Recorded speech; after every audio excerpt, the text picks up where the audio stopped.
Recorded live with a little bit of editing. It's Defense Up. How's it going, everyone? I'm back with some Defense Up. We are doing this a little bit early for the new season of Crucible. This is a Crucible defense that Sapperman wanted us to do for season 11, starting on October 20th. So mark it on your calendars or in your phones or however you mark things down to remember. So we're going to get into Sapperman here. He's 85 million TCP and working in Gold 1 right now, but he's looking to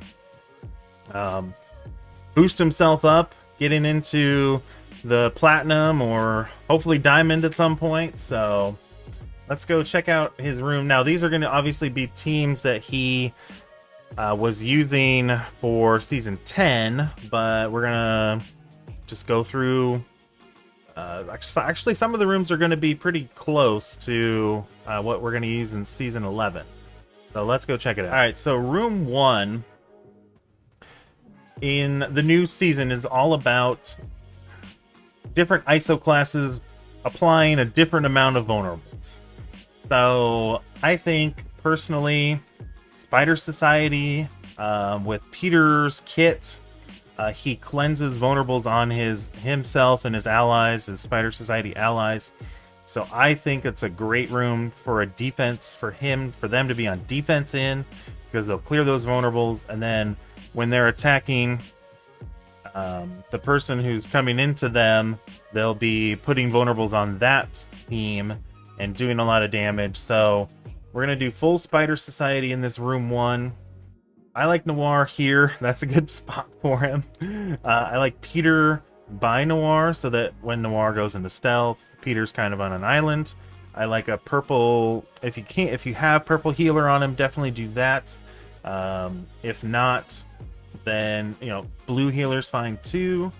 But purple healer gives you more vulnerable removals and things like that. So definitely go with that. And then in the middle, I like Paviter.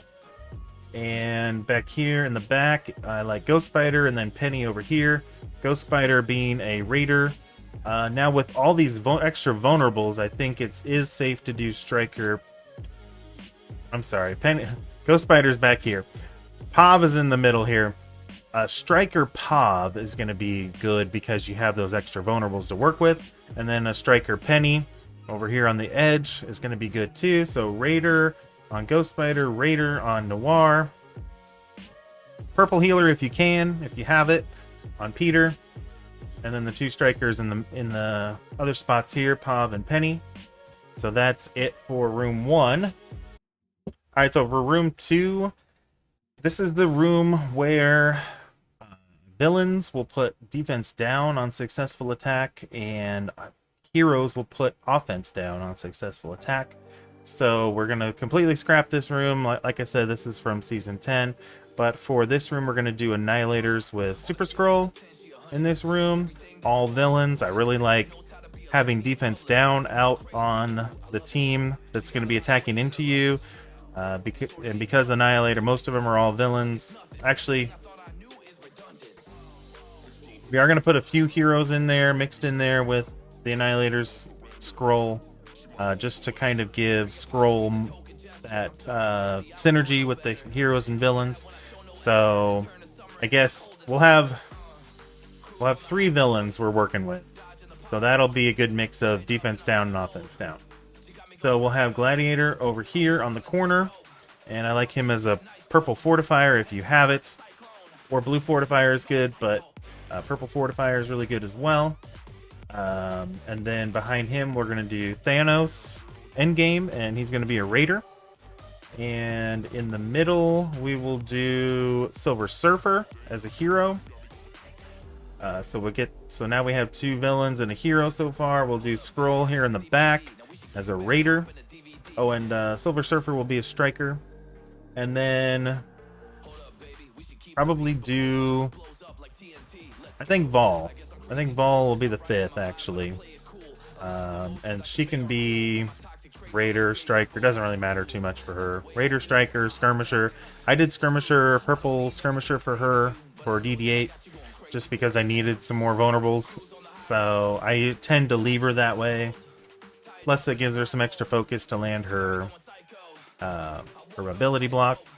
So, and it doesn't really take away her damage that much from her ults and her other attacks. So once again, Gladiator, Thanos endgame.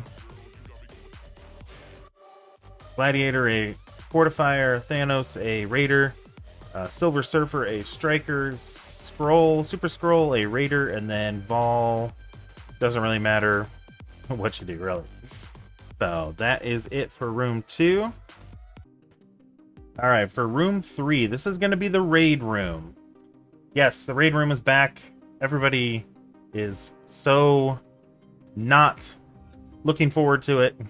I think the only reason why we would look forward to it is because we just want to see how the new raid teams work in this room. So we're going to do... So Sapperman has told me in the chat before we recorded here, he is planning on buying Man-Thing. So he will have a full Night Stalker team ready to go for when this season starts. And so we're going to do Man-Thing over here on the corner. I like him as a Raider. You could probably do a Fortifier as well if he's low stars.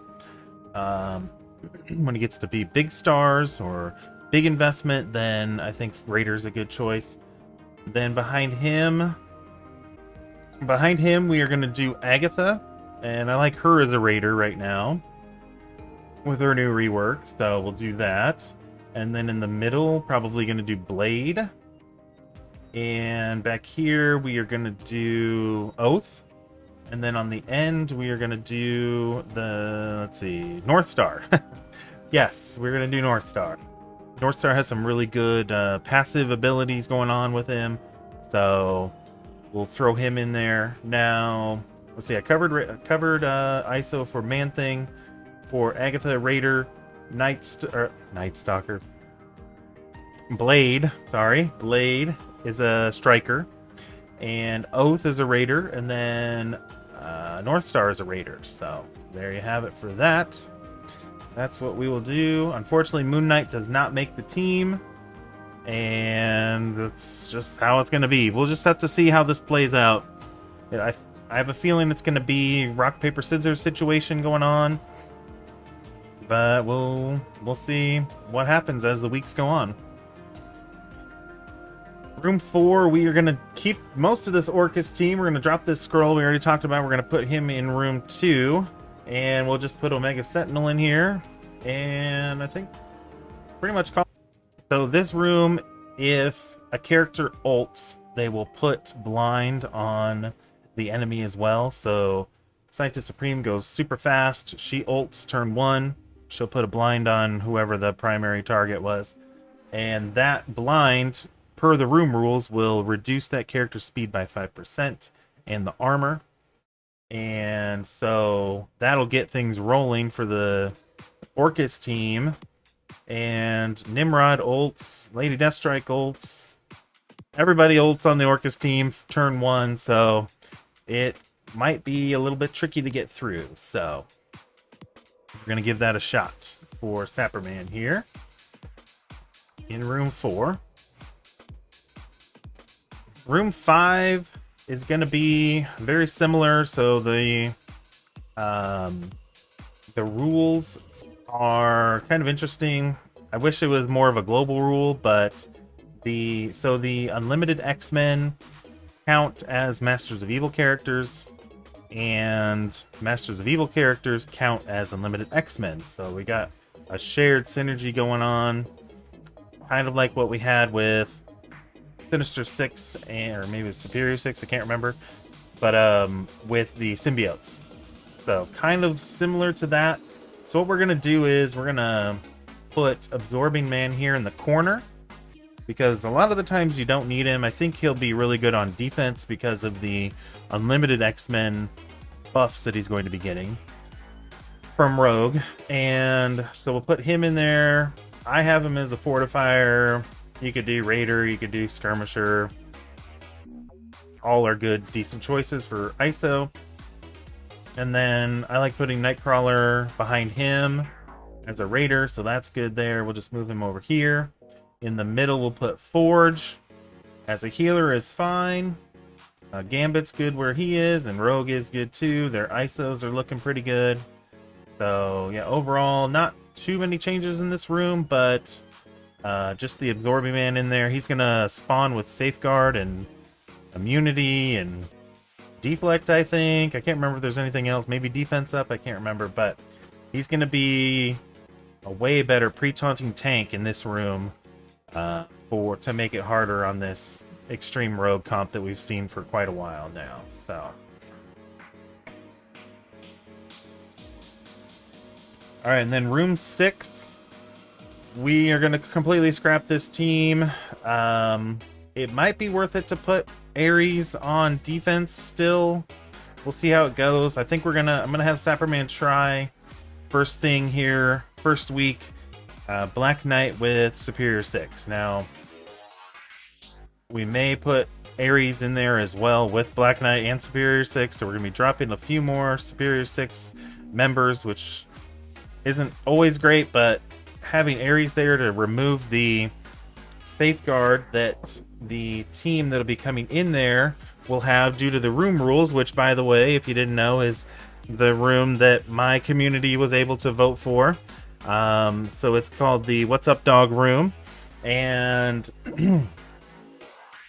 all characters will spawn with Safeguard, Defense Up, and Immunity.